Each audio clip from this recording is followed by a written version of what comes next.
Why did 62 Racers DNF Hattah this year? That's what we're going to investigate in this video.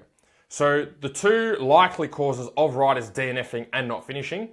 And then I'm also going to show you a system that's going to show you how to be able to look at your riding, look at your racing, and be able to minimize the chance of you being one of those riders that does DNF or does get to one of these big events and doesn't finish.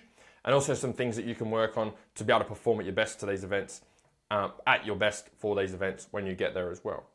So we'll hop over to the slides that I've got, and I've got some stories here to share as well. So the first cause of riders DNFing, or a cause, is their bike breaking down. Okay, the bike not going the distance, not allowing the rider to be able to get to the end. And then the second cause is either the rider has crashed or the rider has given up. So they've crashed to the point where they've got hurt and they can't finish, or they've given up and gone, shit, this is too hard, I've bitten off more than I can chew, and not getting to the end, okay, throwing in the towel. So first thing that I want to chat about is the bike breaking down and the preparation for that, because this seems to be where riders put, I would say, 100% or 99% of their attention goes into getting the bike ready and getting it sorted, and I want to explain why this is important. So I've just got a quick story to share. So when I was racing, there was this track called Southern Cross, and they used to have what's called the Kid of the Cross and the King of the Cross. So the Kid of the Cross was like the junior day, the King of the Cross was the Sunday.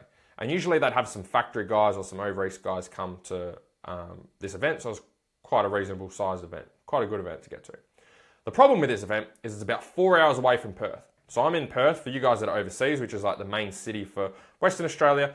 This town is like 4 hours in the middle of the country. There's really not much out there at all. There's like maybe one pub, a couple of motels, this motocross track, and then other than that, really not much out there at all, right?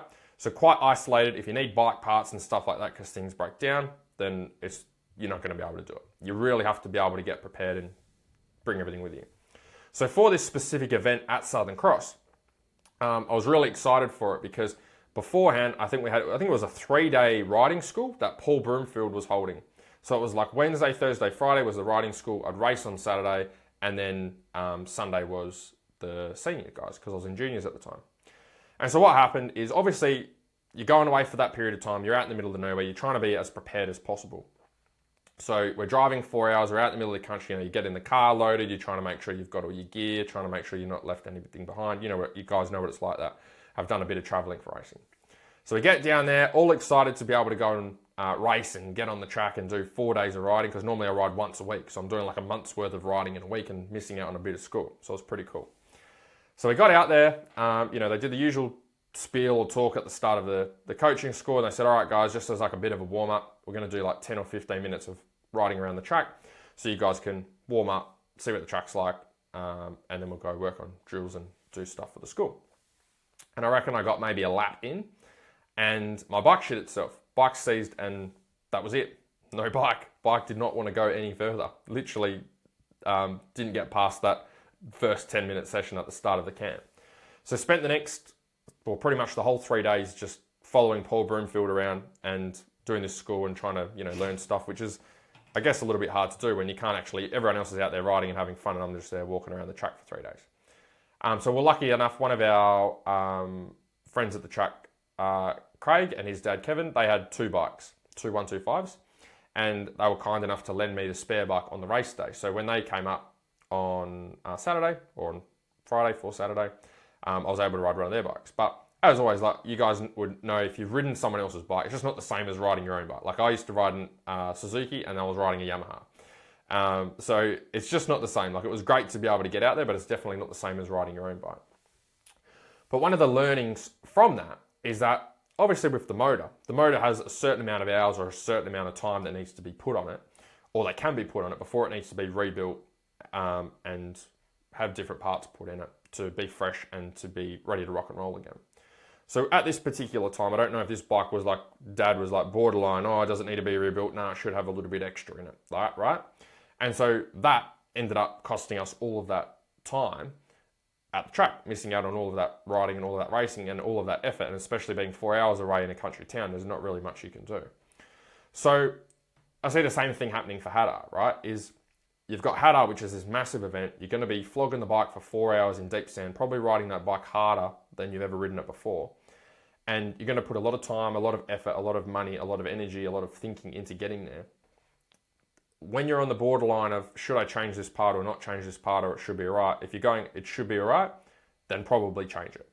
The last thing you want to be doing is getting to a big event like that, like I did for Southern Cross, and then having your bike shit itself, and then for something that could have been repaired for a reasonably cheap part in comparison to missing out on the whole event because that part's shit itself and not perform. So that's the first area, is making sure that your bike is dialed in and ready to go. The problem is though, most riders spend all of their effort on this side. They get the bike sorted, they get the parts, they obsess over this bit. And so it's important, but it's not everything. Because the second part is where riders don't finish, is they either crash or they give up. So you have to dissect this and go, okay, why do riders crash? Or why do they give up? Most of the time, now with crashing, sometimes freak accidents happen, no matter how much preparation you've done. Majority of the time though, crashes will come when riders get tired. Okay? If you had a look at the stats for Hattah, I'm sure there's more crashes at the end of the race than there is at the start of the race. And the reason that crashes are caused by people being tired is because when you get tired, you don't ride well. You start to ride defensively, you're starting to look for smooth lines on the track, you're starting to just you're in survival mode, you're just trying to get to the end and trying to finish. But the problem is when you're in that mode, you're not riding properly, you're not getting in the positions that you should be in, you're not riding the track properly. Your response time or like reflexes on the track are a lot slower. So you start to make stupid decisions. You get decision fatigue where you can't make decisions properly. You're a bit more indecisive on the track, so you start getting in the way of other riders. That's when problems start to happen. Okay, as soon as your body gets fatigued and your brain gets fatigued, you do stupid shit on the bike that you normally would not do. If you were fresh, you wouldn't have done it. You wouldn't have made that mistake. And same with giving up. If you're giving up, it just means you decided not to keep pushing through that pain. And sometimes that's a sensible thing to do. If your body's not up to the task and it's not doing it, and you know you're a hazard out there, sometimes that is the safe thing to be able to do. But you've got to take the learning from that and go, hey, I need to be able to tidy this up and improve for next time. I see this all the time, especially with these bigger races, which it sucks because I know how much effort riders put in to get to these big events and how much money they spend on getting there. To be able to have something like, I got tired, ruin your whole race is crazy. So, like an example of this for me is, I remember racing at Coolum. They had the junior motocross. So I live in Perth, right? For those of you guys that are overseas watching this, Coolum, Queensland's over here on the other side of Australia, and I'm over here in Perth. Takes about 4 days of 12, 14, 16 hours a day driving to be able to get there in the car with all the gear, to get from one side of Australia to this other spot in Queensland. I remember going to this junior nationals, like 40 degrees, really hot. It's about 4 or 5 days of racing, right? They do the heat races and then the finals. After all of that, in the heat races, I absolutely sucked. Like, I was not coping well with the heat. My energy levels were shit. The track was really, really rough. And then you're racing with the best guys in Australia. So normally, like over here in WA, I was an A-grade rider and I'd be like a top 5 to top 10 rider.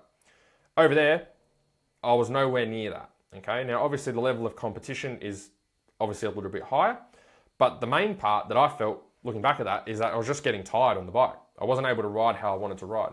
So I ended up only just qualifying. Out of the 80 or 120 bikes that they have, they only take the top 40, and I qualified 40th. I only just got in. And so I remember being in those finals races and I was getting lapped. Right? Never had I got lapped before, but at these races, I was getting lapped by the top guys. And I was just cooked in these races. I just had no energy. I remember going through these like whoop sections where I was just standing up on the pegs with straight legs, like cruising. I was looking for smoother lines. There was parts of the track where I was just sitting down. Everything was just, I need to try and finish these races rather than I'm trying to attack and race these races and perform and do well. And so at that point, that's when I realized that the limiting factor for me there was I was getting tired. I needed to get rid of that feeling of being tired to be able to perform at my best. Otherwise, I was just going to keep getting the same results and not performing well at the Nationals. So they're the two main reasons, right? Now what I'm going to go through with you is what we call our upgraded rider system. What this system is going to do is it's going to show you how you can find out what you need to work on to make sure that you're not one of those riders that DNFs, or at least gives you the least likelihood of DNFing, and also be able to put yourself in the best position to stay in attack mode during the races and not slip back into survival mode and just trying to finish. So let's have a look over here.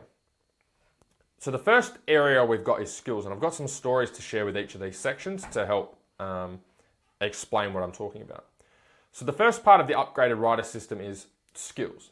So what we're going to chat about today here is how your skills are the difference between winning and losing. Okay, even if you have the best bike or you have the fastest bike out there.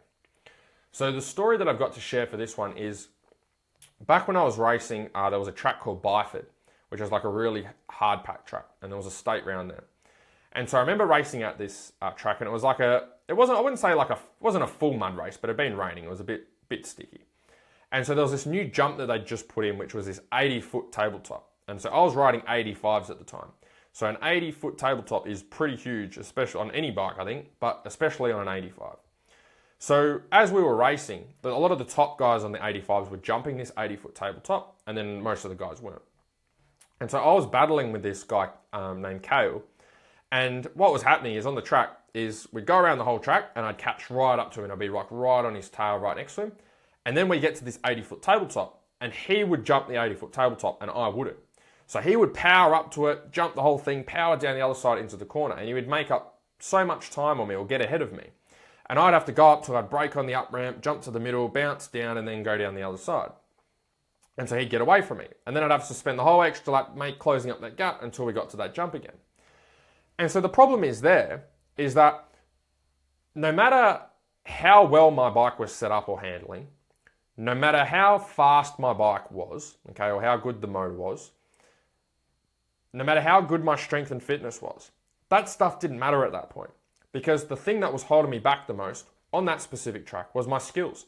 I wasn't comfortable doing these big jumps. And that was a theme for me with a lot of my riding and racing, is I wasn't comfortable on tracks doing these big jumps. Like the other guys would get those jumps in practice. Sometimes it might take me half a day or a day of racing to be able to get these jumps and do them comfortably. So in that scenario, my skills were the limiting factor. They were the thing that was the thing that was holding me back on the bike from being able to perform at my best. So how could I fix that? Well, there's heaps of ways that I could have done that. I could have got a riding coach to be able to help me, could have done more riding schools, could have worked on jumping technique, gone on the internet and had a look what stuff that I could practice during the week. But I see the same thing for Hattah, right? Is people will go into Hattah and they don't have the skills to ride deep sand and to be able to ride these big whoops. They've got no idea how to ride them, right? They're trying to ride them sitting down and they're not using the right techniques, they're not using the right skills on the bike. So in that scenario, even if you're really, really strong and fit, you could be the strongest, the fittest and strongest guy out there and have all your nutrition nailed, and you could have, A-kit suspension on your bike. But if you don't have the skills to be able to ride those types of conditions, that's going to be a problem. So you have to be able to make a decision. It's like another thing that I used to do when I was riding is I'd just go and ride for the sake of riding. You can just keep doing what you're doing, right? And not work on your skills and just get there and go with the flow and see how it goes. But you just got to understand you're probably not going to get much better and it's probably going to be really hard and you're going to put yourself at more of a risk of being one of those guys that DNFs or doesn't get the results that they want. Or you make the decision, go, all right, these are my weaknesses. I'm not good at doing deep whoops, or I'm not good at doing ruts, or I'm not good at doing high speed stuff. And then go and work on that stuff. Find riding conditions to work on those things. Find a riding coach to be able to help you to improve your skills so that that's not your limiting factor anymore.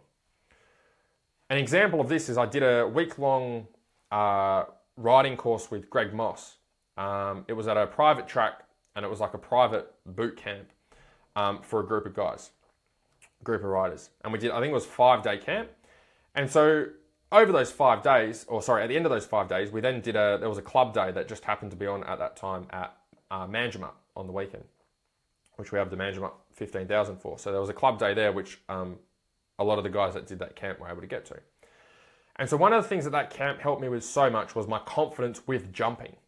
And the reason it helped me with that is because Greg went through a whole heap of different skills and drills on jumps and how to approach jumping jumps that you haven't jumped before, how to come up short on jumps, how to be able to tell how quick you need to go up to a jump, different strategies and different ways of being able to do certain jumps. And so over those 5 days, it's a fair bit of riding for someone who usually only rides once a week. I found that when I went into Manjimup, I had a lot more confidence going into these bigger jumps. There's this jump at Manjimup called Jim's Jump, which is a massive tabletop. And that normally would have been one of those jumps where I'd be scared to be able to jump it, right? I'd like freeze up, or it would take me so long to be able to jump it that I'd pretty much miss the whole race day jumping it, and the other guys would be miles ahead of me. And so I remember for that race day, I actually felt confident jumping it and coming up a little bit short and judging how much speed I had to have because I'd gone through those drills with Greg. And that's the same the point I'm driving home here for skills with the Hattah stuff is like if you can get some help with how to ride the types of conditions that you're trying to race in, it's going to make a world of difference to how you ride, how you perform, and more so your confidence going into the race because you know what to expect and you know how to deal with those conditions. The second part of the upgraded rider system is bike setup. So what we're going to chat about here is why bike setup can ruin your confidence, even if it's had motor work done, okay? Even if it's the fastest bike out there or it's someone's bike that has been proven to be able to perform well. So back when I was racing, I had this RMZ 250. It was a 2011 model. They had shitty gearboxes because I had like a false neutral between third and fourth, which was a known problem, but that's not what this story is about. The problem I had on this particular bike was the front end of the bike was really stiff. And so what was happening is when I was riding is I felt like Chase Sexton from last season, for those of you that watch the Pro Motocross or watch the Supercross, is the front end just felt like it always wanted to wash out. Like I'd go in ruts and the front would always want to pop up. Even when I was at the start line, the bike felt like it was sitting back like that. Even though I was all the way over the front, every time I'd let the clutch out and go for a start, the bike always just wanted to wheel stand all the time. Going into corners, I couldn't go in hard because I felt like the front end was always just going to wash out on me. So it really helped. It really detracted from it reduced my confidence because I wasn't confident in the bike. I always felt like the bike was going to hurt me. Always felt like I was going to come off. So it was either like push and get hurt and come off or back it off a little bit. Neither option A or option B are things that I wanted to do. For me personally, I'd always go to the more conservative side because I didn't like getting hurt. So then what I did is I ended up taking the forks out and I took them to a guy here in WA, Russell Speak, to be able to get the forks sorted and set up for me. And so what that allowed me to do then to go back to racing is when I was going back to riding, is now the forks weren't the limiting factor. I could go and ride the bike how I wanted to. It would turn how I wanted it to turn. It would stay in the ruts. The front end would stay down. I felt more confident going into the corners. Because the bike was set up, the bike setup was no longer the problem. I was no longer scared shitless of the front end always wanting to wash out on me and kill me and throw me over the bars. Now I could start to focus on my skills and the last thing that we're going to get to in a minute, which I'll share with you in a second. So again, you have to make a decision here, right? You have to be able to decide, well, all right, if my bike feels like it wants to kill me all the time, do I just keep riding it and just see how it goes or hope that somehow it's going to get better? Or do I actually go, all right, this thing feels like it's going to kill me. I don't feel confident in actually riding it because I feel like I'm going to come off all the time, and go and get the right help. Okay, go and find someone who can help you. Go and find a suspension expert, a suspension specialist to get it set up and get it sorted for your body weight, for your type of riding level and the riding conditions that you're hoping to ride in. And that's no different for Hattah, right? Hattah's got certain conditions that you're going to be riding in. So if you're taking your hard enduro bike setup to Hattah, you're probably going to struggle, right? It's probably going to feel like, the bike's probably going to feel like it wants to kill you all the time. And you're not going to be able to ride well, and you're not going to enjoy it, and you're going to increase your chances of being one of those guys that DNFs, which is what we don't want. It's going to suck a lot of the fun and a lot of the enjoyment out of a big event. So as I was saying, when I got the forks done on the RMZ, then that's when it started to become easier, right? Then I didn't have to worry about this. I was focusing more on the skills and more on this, which is what we're going to get to now. So the last bit is strength and fitness. Okay, I'll just move my head up here. So that's the last part of the upgraded rider system. So here we're going to chat about how strength and fitness will make you look like you've just started. Here we're going to focus on how strength and fitness will make you look like you have never ridden a bike before or you've just started riding, even if you're a professional rider, even if you've been riding for 20 years, okay? That's what lack of strength and fitness will do on the bike. An example of this, I'm going to share a story. I raced the Nationals at Wanneroo, Junior Nationals, and that was my home track here in WA. So I've done a lot of laps, spent a lot of time at that track. And so when I remember racing there and going out, first of all, let me describe the track for you. So Wanneroo, for those of you that don't know, is like deep whooped out sand. It's kind of like, it doesn't get ruts, right? It's kind of like, if you've seen the Pro Motocross, maybe like Southwick type sand. It's like really deep, really bottomless, just big whoops. Even around the corners, it's like not ruts, it's just like big sandy berms, really deep, thick sand. So that's what we're riding in. And I remember going there and racing, and I got no joke, probably about a quarter of a lap into a race, and I was cooked. I remember just having no energy. My legs were absolutely cooked about a quarter of the way in, right? A quarter of a lap. And we're banging out, I don't know, 5 or 6 laps.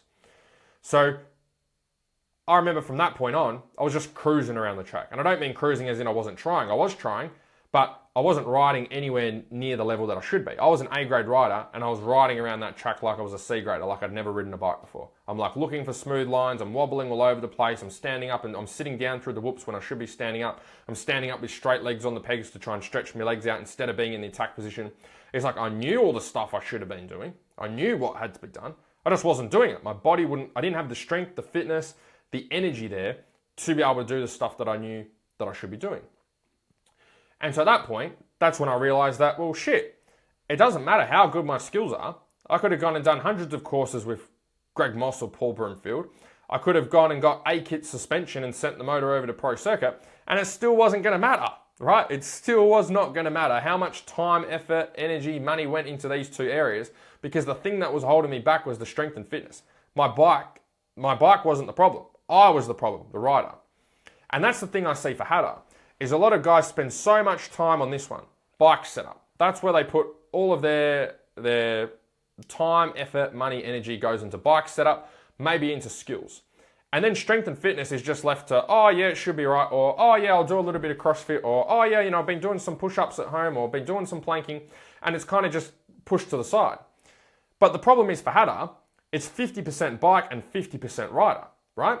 But the problem is riders put 100% of their effort into the 50% bike, and then they forget about the 50% rider, right? So that's, if you don't want to DNF, if you want to perform at your best on the bike, then you've got to make sure you put your time, your effort, your resources into both of those areas, so you can have the whole package, not just have the best bike out there and still not have the ability to finish or be able to finish well.